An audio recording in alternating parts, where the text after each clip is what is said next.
ঢাকা ময়মনসিংহ মহাসড়কে বেড়েছে অটোরিকশার দৌরাত্ম্য, প্রায় ঘটছে দুর্ঘটনা, প্রায় সব সময় লেগে থাকে যানজট। এ বিষয়ে জানাতে সরাসরি যুক্ত হচ্ছেন আমাদের সহকর্মী ইলিয়াস আহমেদ।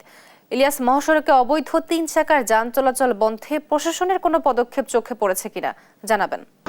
বিভিন্ন সময়ে প্রশাসন থেকে বলা হয় এই অবৈধ বাহন চলাচলে তারা ব্যবস্থা নেবেন, কিন্তু আমরা কিন্তু কার্যকরীভাবে কোনো পদক্ষেপ নিতে এখনো পর্যন্ত কিন্তু দেখিনি। অর্থাৎ সেই বিষয়টি নিয়ে নাগরিক নেতারা, সাধারণ মানুষ যারা আছেন তারা কিন্তু ক্ষোভ প্রকাশ করেছেন এবং তারা বলছেন যে প্রশাসনের গাফিলতির কারণেই কিন্তু প্রতিনিয়ত এই মহাসড়কটিতে 3 চাকার অবৈধ যে বাহন রয়েছে সেটি কিন্তু অহরহ চলাচল করছে, যার কারণে কিন্তু দুর্ঘটনার কবলে পড়তে হচ্ছে সাধারণ মানুষকে। অর্থাৎ আমি যদি একটি পরিসংখ্যান বলি যে গত 1 বছরে কিন্তু এই মহাসড়কটিতে 270টির মতো দুর্ঘটনা ঘটেছে। এতে করে প্রায় 3 শতাধিক মানুষ প্রাণ হারিয়েছে এবং 5 শতাধিক মানুষ কিন্তু আহত অবস্থায় মানবেতর জীবনযাপন করছেন। অর্থাৎ তারা বলছেন যে এই অবৈধ বাহন চলাচলের কারণে কিন্তু বেপরোয়া গতিতে অর্থাৎ দূরপাল্লার বাস এবং ট্রাকের সঙ্গে পাল্লা দিয়ে কিন্তু এই অবৈধ বাহনগুলো চলাচল করে, যার কারণে কিন্তু দুর্ঘটনার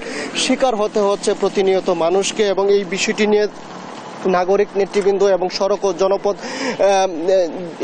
জনপথ বিভাগের কর্তৃপক্ষ যারা রয়েছেন তারাও কিন্তু এই বিষয়টি নিয়ে উদ্বেগ জানিয়েছেন এবং তারা বলছেন যে যদি পুলিশ প্রশাসন থেকে উদ্যোগ না নেওয়া হয় এবং তারা যদি আইনের কঠোরতা প্রয়োগ না করে তাহলে এই যে দুর্ঘটনা সেই দুর্ঘটনা কিন্তু প্রতিনিয়তই বাড়বে, সেই বিষয়টি বলছিলেন। এবং তারা বলছেন এই মহাসড়কটিকে নিরাপদ করতে প্রশাসন যদি এখনই উদ্যোগ না নেয় তাহলে এই যে মৃত্যুর মিছিল সেটি কিন্তু আরও দীর্ঘ হবে, সেই বিষয়টি তারা বলছিলেন। এবং আমরা এই বিষয়টি নিয়ে প্রশাসনের সঙ্গে কথা বলার চেষ্টা করেছিলাম। তারা বলছেন যে মহাসড়কটি নিরাপদ করতে তাদের যে উদ্যোগ সেটি কিন্তু তারা নেবেন। এই ছিল আমার কাছে ঢাকা ময়মনসিংহ মহাসড়ক থেকে যে প্রতিনিয়ত দুর্ঘটনা ঘটছে তা নিয়ে সর্বশেষ অবস্থা।